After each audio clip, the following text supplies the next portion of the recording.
Migrasi TV analog ke TV digital tahap pertama di Jawa Barat ditunda. Awalnya penghentian siaran TV analog atau analog switch off tersebut dijadwalkan pada 30 April lalu. Namun hingga memasuki bulan Mei, analog switch off atau ASO urung dilakukan. Kementerian Komunikasi dan Informatika menetapkan 3 wilayah dimulainya analog switch off atau ASO tahap pertama, yaitu Nusa Tenggara Timur, Papua Barat, dan Riau. Keputusan ini berubah dari kebijakan Kemenkominfo tentang wilayah ASO tahap pertama yang ditetapkan sebelumnya. Awalnya 12 kabupaten kota di Jawa Barat masuk tahap pertama ASO yang dijadwalkan pada 30 April 2022, namun ternyata pelaksanaannya ditunda. Komisi Penyiaran Daerah Indonesia Jawa Barat menyikapi ditundanya peralihan siaran TV analog ke TV digital ini. Menurut Ketua KPID Jawa Barat Adiana Slamet, terdapat sejumlah faktor yang mempengaruhi penundaan tersebut. Di antaranya kendala dalam pendistribusian set-top box atau alat untuk mengkonversi sinyal digital pada TV analog.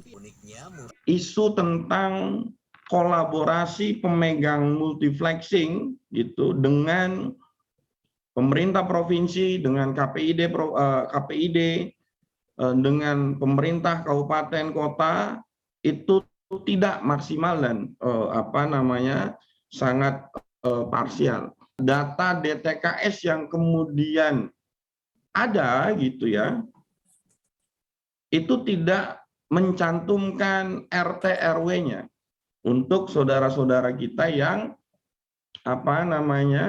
tidak mampu.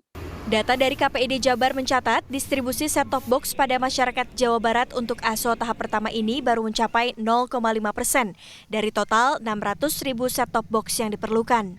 ASO tahap pertama di Jawa Barat di 12 kabupaten kota gitu, informasi yang kami dapatkan, KPID Provinsi Jawa Barat kami dapatkan, itu bersifat multiple analog switch off. Jadi multiple analog switch off itu menunggu kesiapan dari distribusi STB.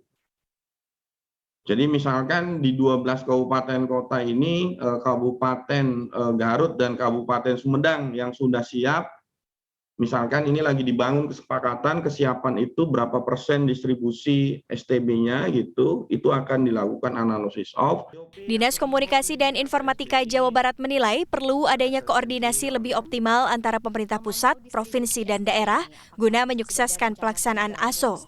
Perlu dievaluasi, udah benar belum sih gitu kebijakan saat ini gitu ya, sehingga kita semua di daerah mendapatkan informasi yang jelas, kemudian juga diikutkan bersama-sama gitu ya dalam langkah-langkah yang dilakukan oleh pemerintah pusat ini gitu. Jadi bagi saya ini kesempatan untuk berpikir ulang ya, melihat kembali kebijakannya dan juga bagaimana strategi implementasinya yang melibatkan tentunya stakeholders di daerah. Diperkirakan ASO tahap pertama di Jawa Barat akan mundur hingga akhir bulan Juni 2022. Sementara batas akhir pelaksanaan ASO ditargetkan pada 2 November 2022 mendatang. Rizka Rizlia, Sidki Irfan, Bandung, Jawa Barat.